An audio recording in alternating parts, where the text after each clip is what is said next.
Hello my soul family, कैसे हैं आप सब? एंड आई होप आप सब अच्छे होंगे, सुरक्षित होंगे और अपना इनर वर्क ज़रूर कर रहे होंगे जहाँ पे भी होंगे। अब मैं आप सभी का बहुत बहुत स्वागत करती हूँ अपने इस चैनल में। थैंक यू सो मच मेरे इस चैनल को इतना सपोर्ट करने के लिए, मुझे इतना प्यार देने के लिए।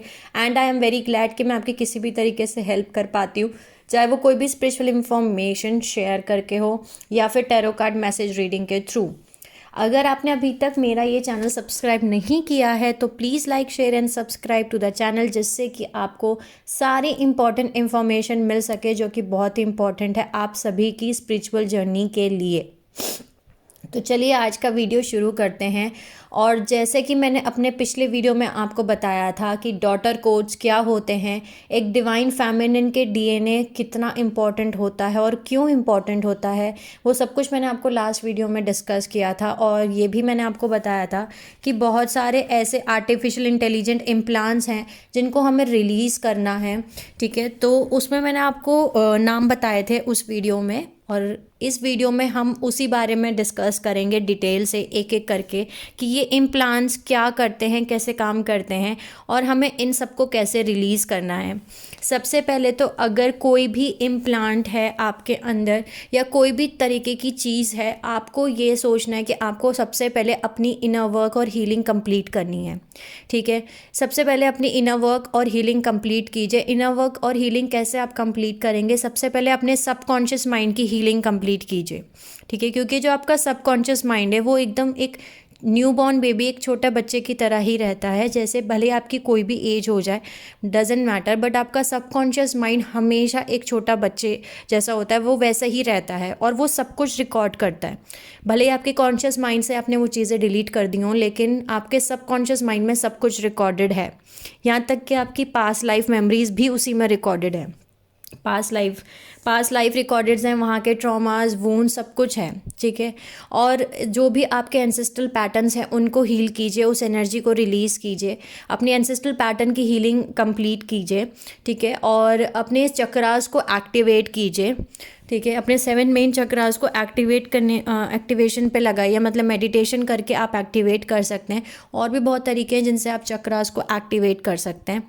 इनर चाइल्ड ट्रॉमास को हील कीजिए, जो भी एक इनर चाइल्ड ट्रॉमास आपके अंदर हैं उनको हील कीजिए। ठीक है, दूसरी चीज़, अगर आपके अंदर कोई भी कार्मिक वूंड्स हैं, कार्मिक वूंड्स के अंदर आते हैं कि अगर आपके जो जंक डीएनए है, डॉर्मेंट डीएनए है, उसको एक्टिवेट करने की कोशिश कीजिए। और जो भी सेक्सुअल ट्रॉमास है या इनर चाइल्ड है या इमोशनल या मेंटल वूंड्स आपके अंदर हैं, कभी आपको बचपन में या आपके रिलेशनशिप्स में आपके फ्रेंड्स ने, किसी ने भी आपको अगर कुछ धोखा दिया है या आपके साथ चीटिंग की है या आपको वूंड्स दिए हैं, उल्टा सीधा सुनाया है, वो सारे वूंड्स आपके अंदर प्रेजेंट है, तो उसको हील करना बहुत ज़रूरी है। इसीलिए एक लिस्ट बनाइए बैठ करके कि आपको कहाँ कहाँ कौन कौन सी जगह पे अभी हीलिंग करनी बाकी है। अपने अंदर के इनर मैस्कुलिन और इनर फेमिनिन का यूनियन कराना और उनको बैलेंस करना बहुत ज़रूरी है, जिसको हम हीरोज़ गामोज बोलते हैं या सीक्रेट मैरिज भी बोलते हैं, अपने अंदर की मैरिज बोलते हैं हम, वो आप बैलेंस करिए। ठीक है, सो ये सब तरीके हैं इन सब चीज़ों को रिलीज़ करने के, अपनी कुंडलिनी असेंशन जर्नी को कंप्लीट करने के लिए। क्योंकि जैसे जैसे आप अपने आप को हील करेंगे, अपनी वाइब्रेशन फ्रीक्वेंसीज़ को हाई करेंगे, वैसे वैसे ये सारी चीज़ें ख़त्म हो जाएंगी। यानी कि आपके अंदर कोई भी फियर और ट्रॉमास नहीं बचेंगे। और ये सारे इम्प्लांट्स जो भी मैं आपके साथ डिस्कस कर रही हूँ या मैंने पहले भी डिस्कस किए हैं, ये सभी जो हैं आपके अंदर, अगर कोई फियर है, कोई ट्रॉमा है, अगर आपके अंदर अभी भी ईगो माइंड है, अगर आप अभी भी आपके सोल से नहीं अपने ईगो माइंड से चल रहे हैं, ये सब कुछ तभी एक्टिवेट होते हैं। ठीक है, सो यानी कि मैं ये कह सकती हूँ कि जो भी आपके माइंड को कंट्रोल कर रहा है वही आपकी सोल को कंट्रोल करेगा, वही आपकी फिजिकल बॉडी को कंट्रोल करेगा। तो सबसे पहले ये आपको अपने ऊपर काम करना है कि आपको इन सभी को रिमूव करने के लिए अपनी अपनी इनर वर्क, अपनी हीलिंग को कंप्लीट करना बहुत ज़रूरी है। ठीक है, तो आज का वीडियो अब हम शुरू करते हैं। अब आपको ये पता चल गया कि अपनी हीलिंग आप कैसे करें। ठीक है, अब हम शुरू करते हैं एक एक तरीके से जानना कि कौन कौन से इम्प्लांट्स हैं। टोटल 11 इम्प्लांट्स मैंने आपको नाम बताए थे, जिसमें कि पहला इम्प्लांट था रेप्टाइलन टेल, फिर था स्केलर टैगिंग, देन था Zeta seal and astral heart implants, फिर था एजिंग डिसीज, फिर था 666 इम्प्लांट और टेम्पलर सील, देन नेक्स्ट था मेट्रॉनिक इम्प्लांट्स, देन था क्रूसिफिकेशन इम्प्लांट्स, उसके नेक्स्ट था crown of thrones, 9th number पे था ग्रैंडुलर सिस्टम इम्प्लांट्स, देन था solar to earth chakra implant, and next last implant था स्प्लिटर टेक। तो ये सारे इम्प्लांट्स के नाम मैंने आपको बताए थे। अब इस वीडियो में हम जानते हैं इन सभी के बारे में कि ये इम्प्लांट्स होते क्या हैं और ये कैसे काम करते हैं। तो सबसे पहले आता है रेप्टाइलियन टेल। रेप्टाइलियन टेल एक तरीके से एक ऐसा एलियन इम्प्लांट है जो आपके कॉक्सिक्स है, ठीक है, COCCY कॉक्सिक्स, ठीक है, जो आपकी स्पाइन की जो टेल बोन है एकदम नीचे, वहाँ के बेस पे ये यूज़ किया जाता है ताकि आपकी जो लोअर 3 बॉडीज़ है यानी फर्स्ट चक्रा, सेकंड चक्रा, थर्ड चक्रा, जो कि हमारे फर्स्ट डायमेंशन, सेकंड डायमेंशन और थर्ड डायमेंशन से कनेक्टेड है, उनको रोका जा सके ताकि आप अपना मरखाबा फील्ड को, जो उसकी राइट रोटेशन है वो राइट रोटेशन ना घूमे, ठीक है। तो आपके नीचे के 3 चक्रास को रोक दिया जाता है। ये आपके नीचे जो बैक में कॉक्सेस है वहाँ पे ये एलियन इम्प्लांट लगा हुआ है, ठीक है। जो फर्स्ट चक्र है हमारा वो है रूट चक्रा, सेकंड है हमारा सोलर प्लेक्सस चक्रा और स्केरल चक्रा। इन तीनों को हमारे रोका जाता है ताकि वो प्रॉपर मरखाबा स्पिनिंग फील्ड को नहीं वो मरखाबा फील्ड ना क्रिएट करें, वो जो एक स्पिनिंग फील्ड क्रिएट करते हैं ये तीनों बॉडीज़ मिलके, वो ना क्रिएट करें। ताकि अगर ये रोका इसलिए भी जाता है ताकि हमारी जो हायर सोल्स फील्ड है, हायर सोल प्लेन से यानी हमारी मोनाडिक प्लेन से यानी स्पिरिचुअल लाइट बॉडी से, वहाँ से इंफॉर्मेशन हमें ना मिले, वहाँ से हम कनेक्ट ना कर पाएँ। ये एक ऐसे तरीके से डिज़ाइन किया गया है ताकि हमारी कुंडलिनी एक्टिवेशन ना हो और हम अपने lower negative ego mental body complex में ही फंसे रहें, ठीक है।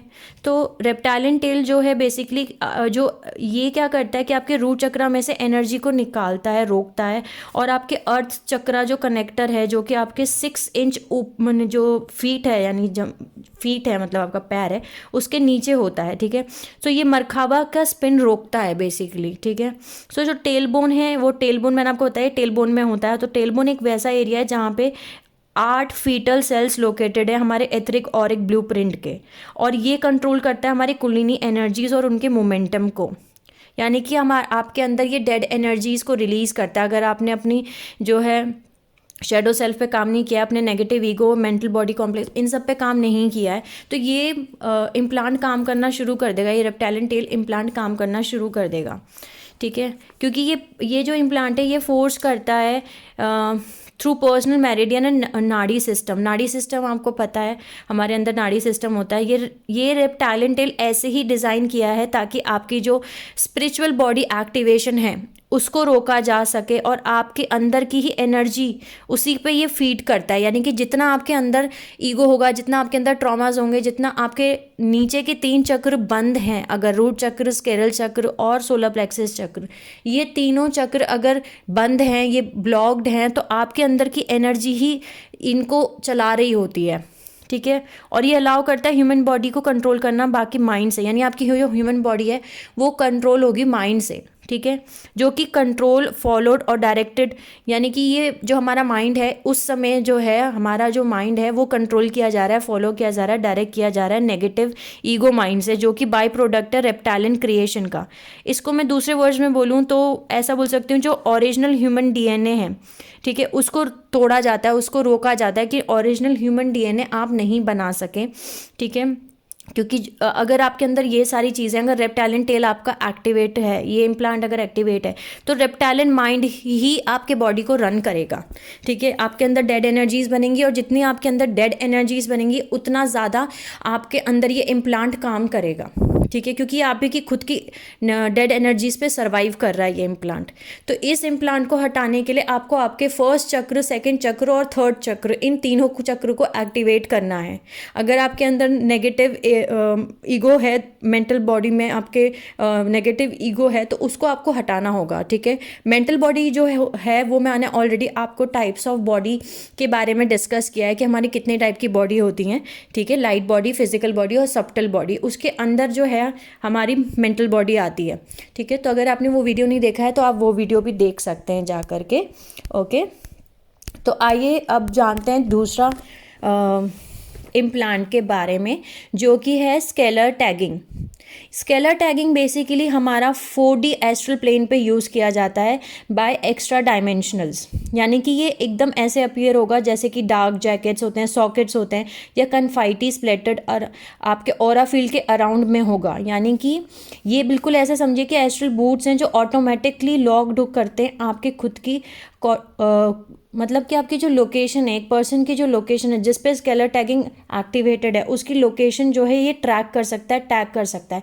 इसको मैं ऐसे एग्जांपल से बता सकती हूँ। ये बेसिकली एक ऐसे ट्रैकिंग डिवाइसेस हैं जो कि पर्टिकुलर टोन्स पे चलते हैं, जो कि एस्ट्रल ट्रेवल से मॉनिटर किए जाते हैं बाय नेगेटिव फोर्सेस, ठीक है, ताकि वो आपकी लोकेशन और कोऑर्डिनेट्स पता लगा सकें। और ये ज़्यादातर star seeds, indigo star seeds, indigos पे, लाइट वर्कर्स पे, यानी कि जो सोल्स जो अवेकन हो चुकी हैं, जो अपने सोल पर्पस को पूरा कर रही हैं, उनके ऊपर यूज़ किए जाते हैं। बेसिकली स्केलर टैगिंग से ये पता लगाया जाता है कि जो इंडिविजुअल इस समय है वो उस पर्सन की हिस्ट्री ऑफ इवोल्यूशन क्या है। यानी कि जो लेमोरियन वॉर्स हुए, या अटलांटियन वॉर्स हुए, इजिप्शियन वॉर्स हुए, ड्रैकन वॉर्स हुए, ओरियन वॉर्स हुए, उस समय क्या ये पर्सन बहुत पावरफुल बीइंग था। गैलेक्टिक हिस्ट्री में आपकी खुद की क्या एक हिस्ट्री रही है, उस इवेंट के टाइम पे आप क्या थे, ठीक है, आपने अपना रोल क्या निभाया इन इवेंट्स में, वो इस स्केलर टैगिंग से पता करते हैं, ठीक है। इसको आप एग्जाम्पल के तौर पे ऐसा बोल सकते हैं, मैं आपको ऐसा बता सकती हूँ कि जैसे कि फॉर एग्जाम्पल ये स्केलर टैगिंग आपके अंदर एक्टिवेट है, ठीक है, तो अब आपको वो लोग ये देखेंगे आपकी लोकेशन, कि आप लोकेशन क्या है, और आप उस टाइम फ्रेम में जब ये इवेंट हुआ, जब लेमोरियन वॉर हुए या लेमोरियन का टाइम फ्रेम चल रहा था, टाइमलाइन चल रहा था, उस टाइम फ्रेम में आपने अपना कंट्रीब्यूशन क्या दिया। और अगर आपने उस टाइम फ्रेम में, आप एक बहुत पावरफुल सोल थे, आपने अपना कंट्रीब्यूशन दिया, तो आपके अंदर टैग लगा दिया जाएगा, लेमोरियन टैग, ठीक है। अगर आपने ड्रैकन अटलांटियन टाइमलाइन के टाइम पे आप बहुत एक पावरफुल सोल थे और आपने बहुत अच्छा कंट्रीब्यूशन किया अपना उस अटलांटियन टाइम में, तो आपके अंदर लग जाएगा अटलांटियन टैग।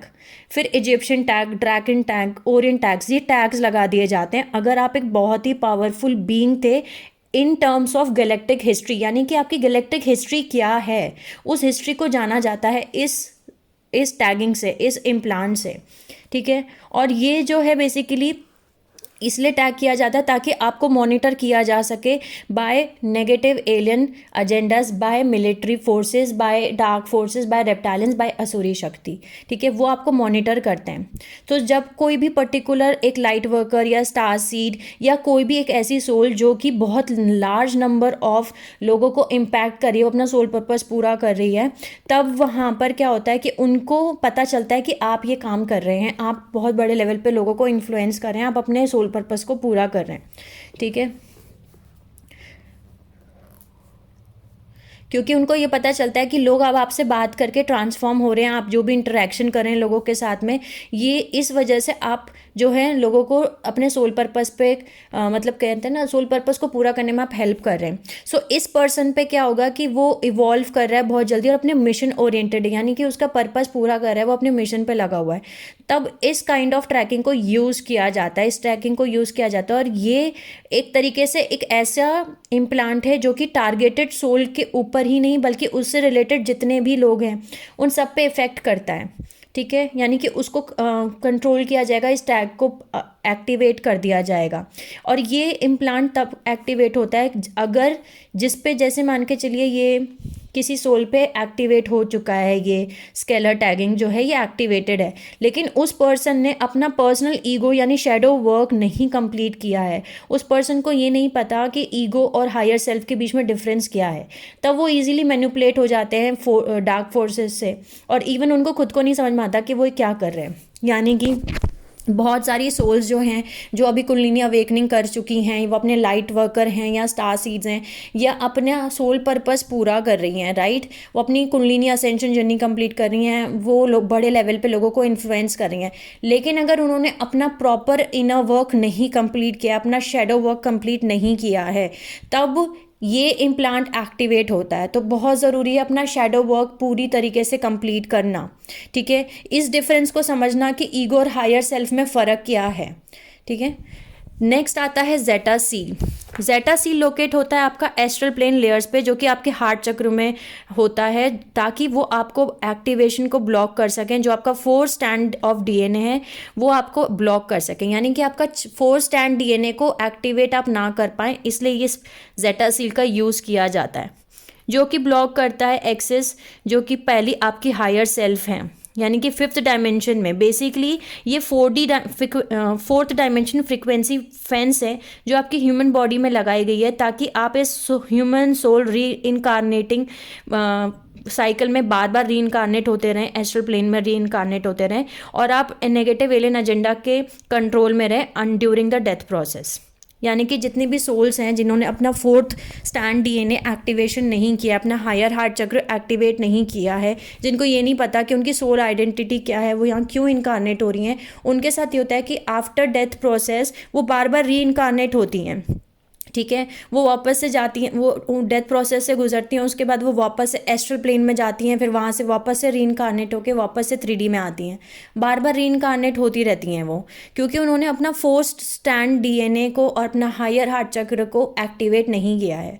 तो आपको अपना हायर हार्ट चक्र एक्टिवेट करना है, आपको आपके जितने भी डीएनए हैं स्टैंड्स हैं उनको एक्टिवेट करना है। जो ओरिजिनल सोल ब्लूप्रिंट है वो 12 स्टैंड डीएनए जो है वो ओरिजिनल ब्लूप्रिंट है। तो बेसिकली एक नॉर्मल सोल में 2 स्टैंड डीएनए वर्किंग है, जैसे मैंने आपको पहले भी बताया कि 10 स्टैंड डीएनए तोड़ दिया गया है, तो सिर्फ 2 स्टैंड डीएनए ही काम कर रहा है। और जैसे जैसे आप अपने ऊपर काम करते हैं आपका जो डीएनए है वो एक्टिवेट होना शुरू हो जाता है। ठीक है, जिसको हम डॉर्मेंट डीएनए बोलते हैं या जंक डीएनए है, वो डीएनए जो है चेंज होता है, ट्रांसफॉर्म होता है, और वो एक्टिवेशंस उसके अंदर शुरू हो जाते हैं। ठीक है, तो ये था हमारा जेटा सील। अब आता है हमारा नेक्स्ट, जिसको हम बोलते हैं ageing disease. Ageing disease basically एक तरीके का सेल डेथ प्रोग्राम है जो कि कलेक्टिव कॉन्शियसनेस में यूज़ किया जा रहा है। ये एक ऐसे तरीके के असॉर्टेड इम्प्लांट्स हैं या अपलोडेड मेंटल प्रोग्राम्स हैं जिससे कि नेगेटिव लेबल्स को एक्टिवेट किया जा सके for medical classification of disease या रैपिड एजिंग या फिर inability for tissue to adequately repair cellular integrities, जिससे कि सेल डेथ होती है। यानी कि कई बार ऐसा होता है कि आपको पता भी नहीं है ऐसी कोई बीमारी है, बट आपके अंदर फियर और ट्रॉमास क्रिएट कर दिया जाएगा। ठीक है, और आपकी ऑटोमेटिक सेल डेथ होना शुरू हो जाएगी। आप एक, जैसा आप सभी को पता है, एक पर्टिकुलर एज के बाद जैसे जैसे एज बढ़ती है, लाइक आफ्टर 30 ईयर्स या आप जब 25 ईयर्स या 35 ईयर्स, आपकी सेल डेथ होना शुरू हो जाती है।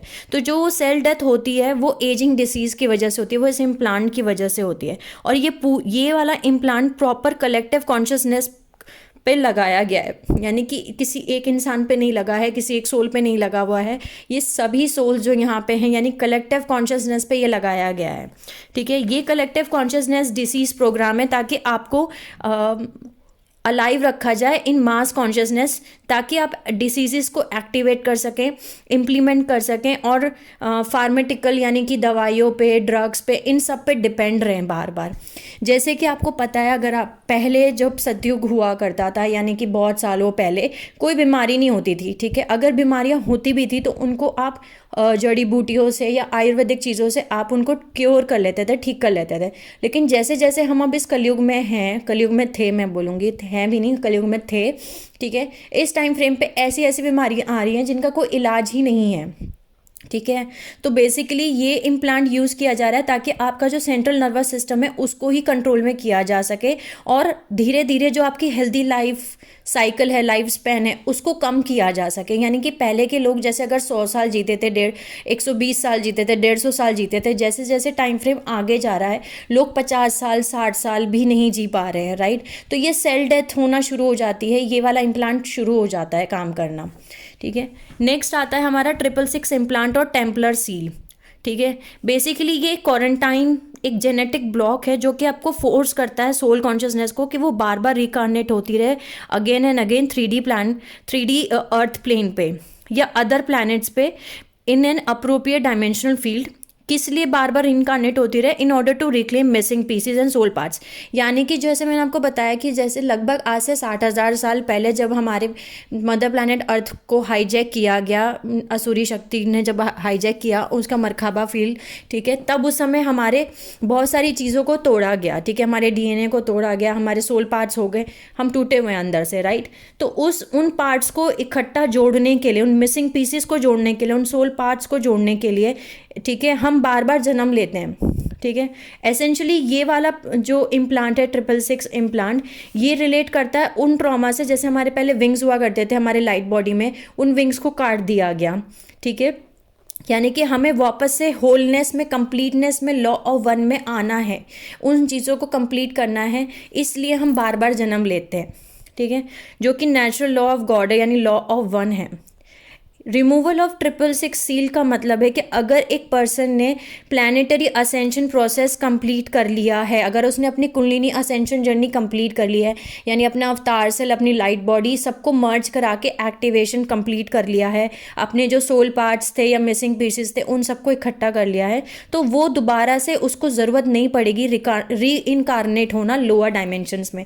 यानी कि हमारे अंदर हीलिंग कंप्लीट नहीं होती है, ठीक है, हमारे वुंड्स बाकी रहते हैं, हम अंदर से टूटे हुए होते हैं, जिसकी वजह से हम लोअर डायमेंशंस में बार बार री इनकारनेट हो रहे हैं, ठीक है। लेकिन अगर एक बार आपने अपनी असेंशन जर्नी कंप्लीट कर ली, अपनी कुंडलिनी असेंशन जर्नी कंप्लीट कर ली, अपने चक्रास को एक्टिवेट कर लिया, अपने ट्रॉमास को निकाल दिया, ठीक है, अपनी लाइट बॉडी को एक्टिवेट कर लिया, तब आपको वापस से लोअर डायमेंशंस में री इनकारनेट होने की ज़रूरत नहीं पड़ेगी, ठीक है, जिसको हम बोलते हैं हीरोज गामोस, ठीक है। हीरोज गामोस का मतलब है आप, मदर एंड फादर, यानी divine father, divine mother and you, आप तीनों एक हैं, ठीक है। जिस दिन आप वो यूनियन क्रिएट कर लेते हैं अपने अंदर, आपको वापस से री इनकारनेट होने की ज़रूरत नहीं पड़ती। यानी कि लॉ ऑफ वन जो है हमारा, कि हम सब एक हैं, इसको आप एक्टिवेट कर लेते हैं, जो कि एक नेचुरल लॉ ऑफ गॉड है।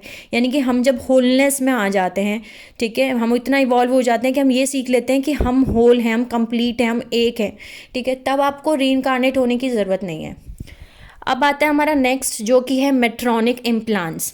मेट्रॉनिक रिवर्सल्स कनेक्ट करता है मेट्रॉनिक इम्प्लांट्स, जो कि शेडो बॉडी में या फिर हम बोल सकते हैं नेगेटिव फॉर्म में डिज़ाइन किया गया है, ताकि आपकी रिवर्स या आपकी जो लाइफ फोर्स एनर्जी है, जिसको हम ची भी बोलते हैं, उसको ड्रेन किया जा सके आपकी अर्थ बॉडी में से और ह्यूमन बॉडी में से। बेसिकली जो आपका शेडो बॉडी है या आपका नेगेटिव फॉर्म है, ठीक है, वो क्लियर करना बहुत ज़रूरी है आपकी ह्यूमन लाइट बॉडी में से, इन ऑर्डर टू, ताकि आप रिकनेक्ट कर सकें आपके ascending potential 12th dimension template से, जो कि ह्यूमन बॉडी है। यानी कि आपके अंदर से ही आपकी लाइफ फोर्स एनर्जी को निकाला जाता है, ठीक है। मेट्रॉनिक इम्प्लांट्स का मतलब है रिवर्सल चीज़ें होना, मेट्रॉनिक इम्प्लांट्स का मतलब ये है, यानी कि रिवर्सल चीज़ें करना। जब भी कुछ रिवर्सल होगा तो आपकी ही खुद की शेडोज वर्क, अगर आपके अंदर शेडो वर्क बाकी है, आपके अंदर ट्रॉमास पड़े हैं, वूंड्स पड़े हुए हैं, आपका सबकॉन्शियस माइंड वुंडेड है, आपके अंदर इनर चाइल्ड ट्रॉमास हैं, आपके चक्र एक्टिवेट नहीं है, आपके अंदर क्या इनर मास्कुलिन फेमिनिन जो है वो बैलेंस में नहीं है, तो आपके अंदर ये मेट्रॉनिक इम्प्लांट जो है वो एक्टिवेट हो जाएगा। आपके अंदर से जो लाइफ फोर्स एनर्जी है वो ड्रेन होना शुरू हो जाएगी, वो निकालना शुरू हो जाएगा ये इम्प्लांट, ठीक है। सो बहुत ज़रूरी है अपने शेडो बॉडी पे काम करना, उस पर उनको हील करना। नेक्स्ट आता है crucifixion implants. Crucifixion implants already मैंने डिस्कस किया था उस वीडियो में, जिसमें मैंने आपको बताया था कि कौन कौन से control systems, control implants use किए जाते हैं। उस वीडियो को मैं नीचे डिस्क्रिप्शन बॉक्स में भी डाल दूँगी, आप उसको देख सकते हैं, बट मैं इसको वापस से एक्सप्लेन करती हूँ, ठीक है। सो क्रूसिफिकेशन इम्प्लांट्स बेसिकली बहुत ही टेंजिबल कंट्रोल सिस्टम्स हैं, स्ट्रक्चर्स हैं, सॉरी, एक ऐसे इम्प्लांट हैं जो कि टेंजिबल कंट्रोल स्ट्रक्चर्स हैं, जो हमारे 7th चक्रा में, 7th डायमेंशनल लोगोज में, हर एक इंडिविजुअल बॉडी में लगे हुए हैं, हमारे लेफ्ट साइड में, यानी हमारी फेमिनिन स्पिरिट में, हमारी फेमिनिन बॉडी में। ये इम्प्लांट्स जो हैं हमें तब तक पता भी नहीं चलता कि हमारी बॉडी में ये इम्प्लांट लगा हुआ है, क्रूसिफिकेशन इम्प्लांट, जब तक हम हमारा 7th सील यानी हमारा 7th लेयर लाइट बॉडी को एक्टिवेट नहीं कर लेते, हम उससे कनेक्ट होना शुरू नहीं हो जाते, ठीक है। सो बेसिकली ये बहुत लार्ज नंबर ऑफ झूठ है जो कि प्रमोट किया गया है हमें डिवाइड करने के लिए, ताकि हम लड़ते रहें ओवर फॉल्स गॉड, ठीक है। यानी कि अलग अलग भगवान बना दिए गए, सभी के रिलीजन पे बेसिस पे डिवाइड एंड रूल कराया गया कि आपके भगवान अलग हैं, हिंदुओं के भगवान अलग हैं, जैन के भगवान अलग हैं, मुस्लिम्स के भगवान अलग हैं, क्रिश्चियन के भगवान अलग हैं, सबके अलग अलग भगवान हैं, ठीक है। और फॉल्स गॉड गॉडेस बना दिए गए और हम उनके ऊपर लड़ते रहें, ठीक है। ये सबसे बड़ा झूठ है, बहुत बड़ा झूठ है जो प्रमोट किया जा रहा है ताकि हम डिवाइड होके रहें, हमारी ह्यूमन रेसेस को अलग अलग करा जाए, जबकि भगवान एक ही है। ये बेसिकली क्रूसिफिकेशन इम्प्लांट रिप्रेजेंट करता है टॉर्चर ह्यूमन बीइंग। जैसे हमें सभी को पता है कि जो क्राइस्ट थे, ठीक है, उनको जो है क्रूसीफाइड किया गया था, उनके अंदर वो कीलें ठोकी गई थी, इम्प्लांट किया गया था। जैसे कि जब वो तब हुआ था जब हमारी प्लैनेट अर्थ को हाईजैक किया गया था, जब नेगेटिव एलियन एजेंडा इन्होंने हमारे प्लैनेट को हाईजैक किया था। सो ये वो स्ट्रक्चर्स हैं जिनको हम क्रूसीफिकेशन इम्प्लांट्स बोलते हैं। ये ऐसे टेंजिबल कंट्रोल स्ट्रक्चर्स हैं जो कि 7th डायमेंशन में लगे हुए हैं, ठीक है। अब ये मैं आपको बता सकती हूँ कि ये कहाँ कहाँ लगे हुए हैं। ये जो इम्प्लांट्स हैं हमारे 7 मेन एरिया में लगे हुए हैं, जो कि लेफ्ट हैंड साइड की बॉडी जो है आपकी, जो आपकी लेफ्ट हैंड साइड की बॉडी है वो फेमिनिन स्पिरिट है जो कि शक्ति को रिप्रेजेंट करती है। जो आपकी राइट साइड की बॉडी है वो मैस्कुलिन एनर्जी है, ठीक है, जिसको हम शिव बोलते हैं, ठीक है। तो जो ये इम्प्लांट है क्रूसिफिकेशन इम्प्लांट, ये 7 मेन एरिया में लगा हुआ है, ठीक है। 7 मेन एरिया में कौन कौन से लगा हुआ है? सबसे पहले तो आपका जो top of skull of the left side है, यानी लेफ्ट साइड का जो आपका टॉप ऑफ स्कल है वहाँ पे लगा हुआ है। सेकंड आपके हार्ट में, लेफ्ट लंग में और बैक ऑफ लेफ्ट नी में लगा हुआ है। थर्ड आपके पाइनल ग्लैंड में लगा हुआ है। Then left side of neck and lymphatics में लगा हुआ है। देन फिफ्थ में आपका है rear left thigh and buttocks. Then aorta artery on the left side of the neck and then alta major जहाँ पे स्कल रेस्ट करता है at the top of the spine, hypothalamus and the left shoulder. So ये 7 main area हैं जो left side का आपका part है, यहाँ पे क्रूसिफिकेशन इम्प्लांट्स लगा हुआ है, ठीक है। सो बेसिकली ऐसा है कि पहले हमारे पास फ्री विल थी कि हम कुछ भी क्रिएट और इवॉल्व कर सकते हैं according to our original divine blueprint. लेकिन जब से क्रूसिफिकेशन इम्प्लांट लगाया गया है तो ह्यूमैनिटी के पास में फ्री विल नहीं है कि हम अपने क्रिएट कर सकें, इवॉल्व हो सकें according to our original soul blueprint, ठीक है। और हम बार बार रिसाइकल होते हैं, बार बार कंटिन्यू रिसाइकल होते हैं एस्ट्रल प्लेन पे, जो कि 4th डायमेंशन है, जो कि ऐसा डायमेंशन है जिसको हम सोल मैट्रिक्स बोलते हैं, जहाँ पे हमारी कोई मेमोरी नहीं रहती कि हमारे पास्ट लाइफ्स क्या आते हैं, हम रियली क्या हैं, हम क्या होने वाले हैं, हमारा रियल रिलेशनशिप भगवान के साथ क्या है, ठीक है, कि हमारा सोल पर्पस क्या है।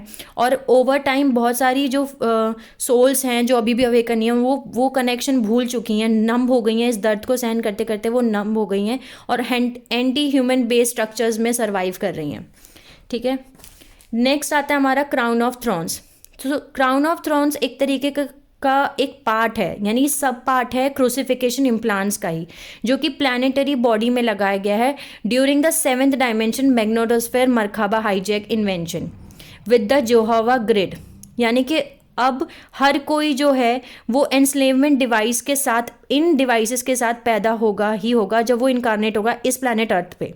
ये इसलिए डिज़ाइन किया गया है ताकि जो आपकी नेचुरल एनर्जेटिक फील्ड है, नेचुरल एनर्जेटिक सर्किट है क्राउन की, या आपका हायर सेल्फ कम्युनिकेशन है हायर डायमेंशंस का, उसको डिस्टॉर्ट किया जा सके, ठीक है, ताकि आप जो हैं ट्रांसमिट ना कर पाएँ। जो आपके क्राउन चक्र है वहाँ से, वो आपका रिसीवर है, ठीक है, आप रिसीव नहीं कर सकते। सो जितने भी सोल्स यहाँ पे इनकारनेट हो रही हैं उन सभी के अंदर ये क्राउन ऑफ थ्रोन्स जो है लगाया जाता है कंपलसरी इनकारनेट होते टाइम। ये एक तरीके का एनस्लेवमेंट डिवाइस है, ठीक है, ताकि आपका जो नेचुरल एनर्जेटिक सर्किट है उसको डिस्टॉर्ट किया जाए। सो ये इम्प्लांट एक्ट करता है एक तरीके का अनदर, मैं बोल सकती हूँ, फ्रिक्वेंसी फेंस, ताकि ह्यूमैनिटी को जो है वो अनेबल, मतलब वो कम्युनिकेट ना कर पाए हायर सेल्फ बॉडी से, ठीक है। बेसिकली ये ब्लॉक करता है आपका हेड, स्कल और क्राउन चक्र। सो बहुत ज़रूरी है, अगर आपका क्राउन चक्र ही एक्टिवेट नहीं है, वो ब्लॉक है, तो आप हायर सेल्फ से अपने कनेक्ट नहीं हो सकते, आप गॉड सोर्स से कनेक्ट नहीं हो सकते, आपको गाइडेंस नहीं मिलेगी, ठीक है। सो बहुत ज़रूरी है अपने चक्रास को एक्टिवेट करना। नेक्स्ट आता है ग्लैंडुलर सिस्टम इम्प्लांट्स।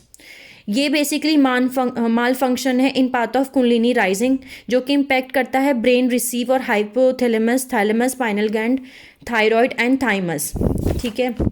यानी कि जब मैंने आपको बताया कि आज से लगभग 60-70 हज़ार साल पहले जब नेगेटिव एलियन जो डार्क फोर्सेस हैं, आंसुरी शक्ति हैं, उन्होंने हमारा मैग्नेटोस्फेयर यानी हमारी मरकबा फील्ड को हाईजैक किया, उसको तोड़ा, स्क्रम्बल किया, तो उन्होंने हमारी जो नेचुरल लैंग्वेज है, जो हमारी एबिलिटी है जिससे हम एक दूसरे से बात करते थे, कम्युनिकेट करते थे, पूरी इकट्ठी प्लानिटरी स्पीसीज़, यानी कि हम एनिमल से बात कर सकते थे, हम प्लांट से बात कर सकते थे, हम क्लाउड से बात कर सकते थे, स्काई से बात कर सकते थे, हम सब आपस में एक थे, ठीक है, हम एक दूसरे से कम्युनिकेट कर सकते थे, उसको ही तोड़ दिया इन्होंने। सो ये इंटरफेरेंस है ताकि हम जो हमारे अंदर फायर लेटर्स अरेंज किए गए, यानी कि हमारा जो डीएनए टेम्पलेट है उसमें फायर लेटर्स होते हैं, उस सीक्वेंस को तोड़ा गया और ऐसे अरेंज किया गया जिससे कि बहुत सारी स्पीसीज अपनी मेमोरी, अपनी लैंग्वेज जो है वो ही उन्होंने उसको ही खो दिया, ठीक है। तो जब हमारा एंडोक्राइन सिस्टम फंक्शन जो है वो इम्पेयर किया गया तो नॉर्मल सिक्रीशंस होना शुरू हो गया हमारे ब्लड में, और जिसने चेंज कर दिया पूरी तरीके से हमारी इम्यूनिटी को, एजिंग को,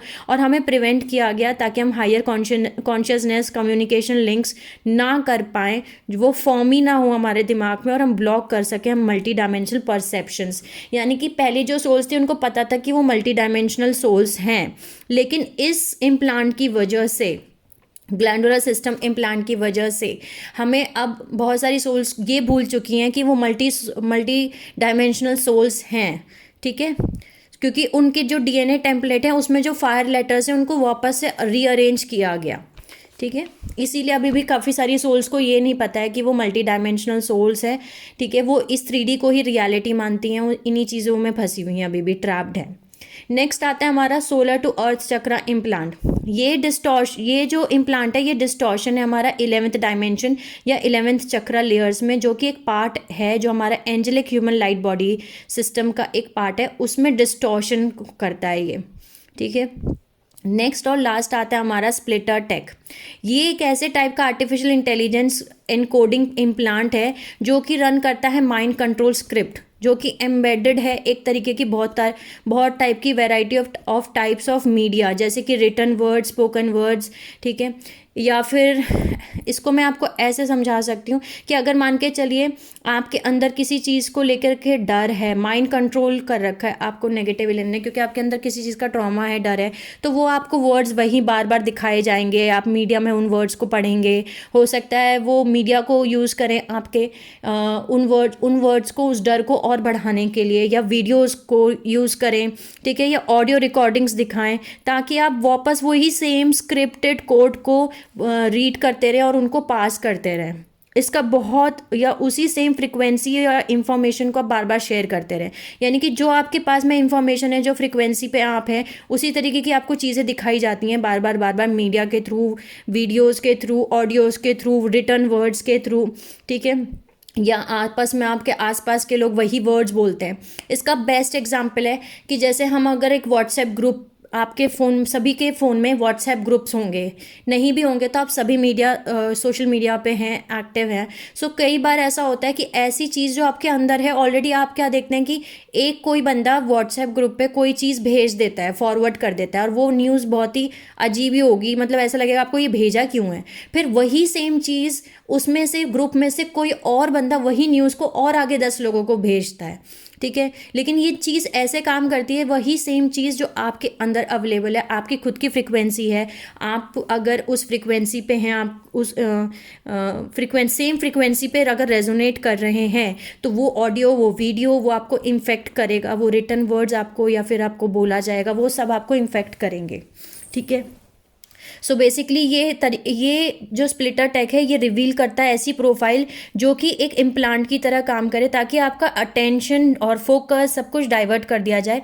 एज आपका जो ब्रेन है वो स्कैटर्ड है, बिखरा हुआ है, अंदर से टूटा हुआ है, तो बिल्कुल आपका जो क्लियर फोकस है वो इम्पॉसिबल है, क्योंकि आपका अंदर का ही माइंड जो है वो बटा हुआ है, टूटा हुआ है, तो आप फोकस नहीं कर पाएंगे, रियल ट्रुथ के ऊपर फोकस नहीं कर पाएंगे। जैसे कि इसका बेस्ट एग्जांपल है, बहुत सारी न्यूज़ जो होती है वो फॉल्स न्यूज़ होती है, बिल्कुल इल्यूजन होता है, लेकिन आप उसको सच मान लेते हैं, ठीक है, क्योंकि आपके अंदर ही सब कुछ जो आपके अंदर का जो माइंड है वो बटा हुआ है। तो अगर आप अपने किसी चीज़ पे फोकस कर रहे हैं, मान के चलिए आप अपनी इनर वर्क पे काम कर रहे हैं, अपनी हीलिंग पे काम कर रहे हैं, लेकिन अचानक आपके सामने कोई एक ऐसी चीज़ आ जाएगी जिससे कि आपको आपके मेन फोकस से हटा करके अब उधर डाइवर्ट कर दिया जाए, यानी कि कैसे डर फैला दिया जाए कि अब आप उस डर को ही अब आगे आप उस डर को, उस न्यूज़ को, उन वर्ड्स को 10 लोगों को और आगे फॉरवर्ड करेंगे। ठीक है, सो ये था स्प्लिटर टेक, ताकि आपको स्प्लिट कर दिया जाए, क्योंकि आपका ब्रेन जो है वो स्प्लिट है, वो टूटा हुआ है, वो बटा हुआ है। तो आपको ये करना है कि आपकी सबकॉन्शियस माइंड की हीलिंग करनी है, आपका कॉन्शियस माइंड, सबकॉन्शियस माइंड और अनकॉन्शियस माइंड, इन तीनों की हीलिंग करके इनको एक करना है। ठीक है, तो ये थे आज का वीडियो। आई होप आपको समझ में आया होगा। थोड़ा लंबा वीडियो बन गया, लेकिन ये ज़रूरी था डिटेल में समझाना। ऑलरेडी मैंने आपको बता दिया है कि आपको कैसे अपना इनर वर्क करना है। ठीक है, अपना इनर वर्क कीजिए, अपने जितने भी फियर, ट्रॉमा, वुंड्स बाकी हैं, चाहे वो आपके माइंड में हैं, ठीक है, आपके सबकॉन्शियस माइंड में है या कॉन्शियस माइंड में या अनकॉन्शियस माइंड में है, आपके अगर कोई भी चक्र हैं उनको एक्टिवेट कीजिए। ठीक है, और फिर आपके हायर हार्ट चक्र को एक्टिवेट करने की कोशिश कीजिए, अपने डीएनए स्ट्रैंड्स को एक्टिवेट कीजिए, अपने अंदर का इनर मैस्कुलिन और फेमिनिन एनर्जी को बैलेंस कीजिए, उनका यूनियन करवाइए। ठीक है, अपनी कुंडलिनी असेंशन जर्नी को कंप्लीट कीजिए, अपनी कंप्लीट हीलिंग पूरी कीजिए। इनका यही सॉल्यूशन है कि आप अपने पे ध्यान दें, हमें खुद पे ही फोकस रखना है, कैसे हम हमारे हायर सेल्फ से कनेक्ट करें। ठीक है, और कनेक्ट करने का एक ही तरीका है, अपने गॉड सोर्स से कनेक्ट करें, अपने डिवाइन से कनेक्ट करें, और उसका एक ही तरीका है कि जैसे जैसे आप अपने ऊपर इनर वर्क करेंगे वैसे वैसे ये सब कुछ इम्प्लांट्स अपने आप हटते चले जाएंगे। ठीक है, सो अपने आप को हील कीजिए कंप्लीटली, उन लिस्ट को रेडी कीजिए कि कौन कौन से आपके अंदर वुंड्स, जख्म अभी भी बाकी हैं, चाहे वो इनर चाइल्ड ट्रॉमा है, चाहे सेक्सुअल ट्रॉमा है, या इमोशनल वुंड्स हैं, या मेंटल वुंड्स हैं, किसी भी तरीके के वुंड्स हैं। ठीक है, उन सबको आपको हील करना है, उस एनर्जी को रिलीज़ करना है, वो बहुत ज़रूरी है, एनर्जी को रिलीज़ करना, चक्रास को एक्टिवेट करना। ठीक है, सो आई होप मैं आपको समझा पाई। ठीक है, sending you lots of love and healing and happy energies to my soul family. Take care of your self and see you soon.